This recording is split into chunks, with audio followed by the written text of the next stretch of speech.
Je vais vous montrer ici comment désinstaller manuellement un plugin WordPress si jamais vous avez un souci de debug où vous n'arrivez pas à vous connecter par exemple à votre back-end, à votre tableau de bord. Alors, lorsque parfois vous allez taper l'URL de votre site pour vous connecter, par exemple, vous allez tomber sur un truc comme ça, fatal error. Si jamais le debug n'est pas activé, vous allez avoir un truc du style le site est inaccessible, en savoir plus sur le débogage de WordPress.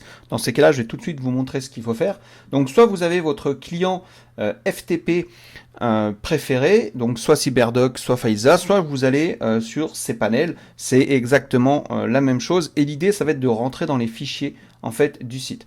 Donc ici, je vous amène, j'ai mon fichier. On va aller dans config, le fichier config.php.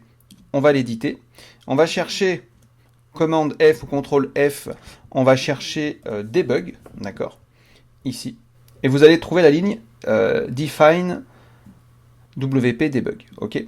Vous, si ça peut être marqué false ici, d'accord, F-A-L-S-E.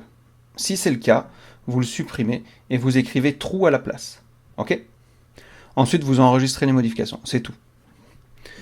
Une fois que c'est enregistré, vous fermez, et en fait, on retrouve ici. Et c'est ce qui nous permet de savoir ce qui merde.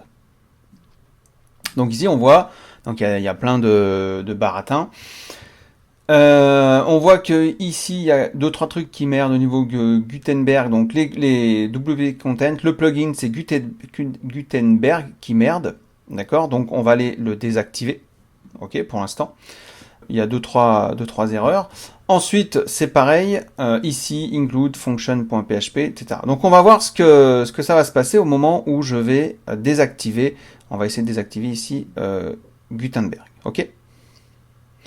Pour ça, c'est très simple, on va sur son gestionnaire de fichiers, WP Content, ici, on va chercher les plugins, et Gutenberg. Ici.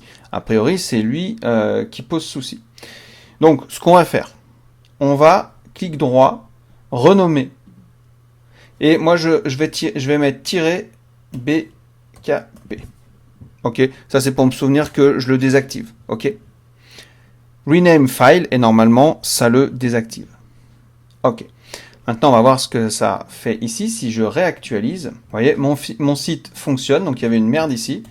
Je fais wp-login.php pour me connecter et je vais ensuite aller voir ce qui merde et régler, peut-être le mettre à jour, le plugin, etc. Et voilà, vous savez comment maintenant gérer un debug qui est lié à un plugin. J'espère que ça vous aura aidé. N'hésitez pas à partager cette vidéo, je pense que ça peut en aider plus d'un à sortir du bazar. Voilà, allez, à bientôt, ciao.